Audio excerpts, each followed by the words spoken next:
Fala, meu parceiro e minha parceira rubro-negros, tudo bem com vocês? Mais um videozinho aqui muito mais do que especial para você. Vamos ver a escalação, a provável escalação do Flamengo para o jogo de hoje contra o Fluminense. Aqui, ó, botei em campo aqui a provável escalação. Vai ser André, Varela, Léo Ortiz, Vitão, Daniel Sales, Pulgar, Everton Araújo, Carrascal, Cebolinha ou Samuel Lino, Plata, Everton Araújo, Luiz Araújo, Pedro ou Bruno Henrique.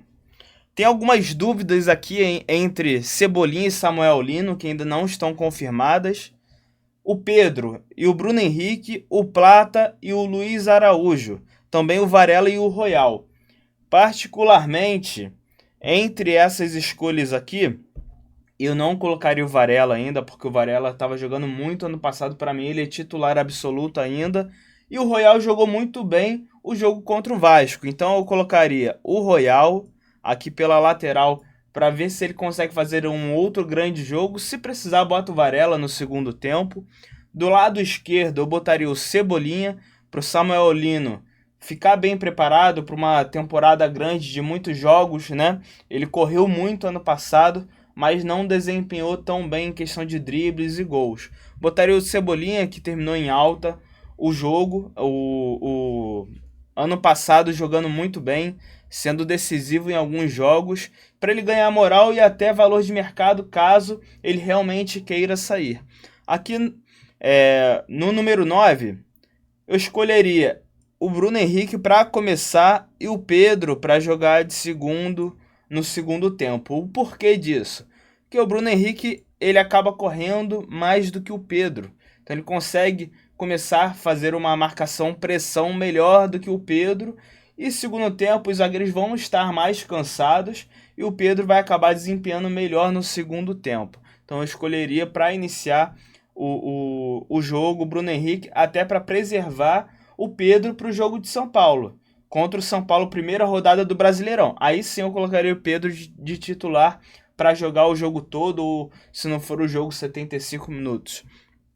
Do lado direito, eu iniciaria de Plata, mas aqui os dois correm muito, marcam muito, são jogadores mais incisivos. Mas começaria com Plata porque eu achei ele um pouquinho mais intenso na marcação-pressão. E aí, seria um bom time para iniciar o jogo contra o Fluminense? Lembrando que a vitória é importantíssima para o Flamengo. O Flamengo só tem 4 pontos em 4 rodadas. Ainda tem o jogo contra Sampaio Corrêa e Fluminense hoje, né?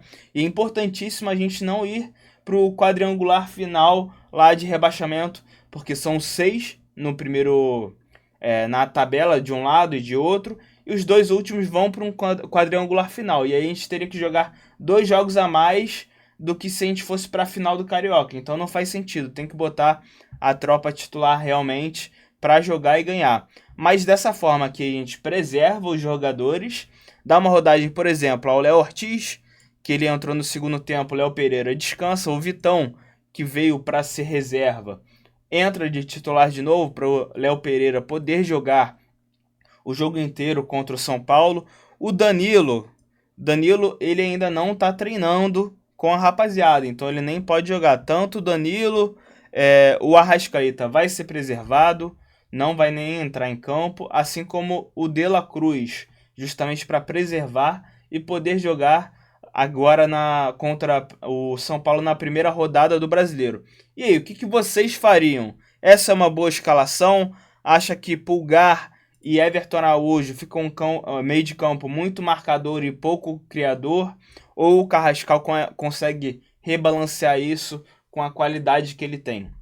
Se você gostou desse vídeo, já deixa o like. A gente está começando aqui no YouTube, então dá uma moral. Eu soltei um vídeo muito maneiro sobre o Casemiro no Flamengo. Quais são as possibilidades, o que a gente ganharia, o que a gente perderia tendo o Casemiro titular da seleção brasileira no Flamengo. Seria uma boa? Ele seria titular e o Pulgar reserva? Como é que ficaria essa situação? Ele pode chegar no meio do ano. Então deixa o like aí, comenta e tamo junto. Saudações rubro-negras.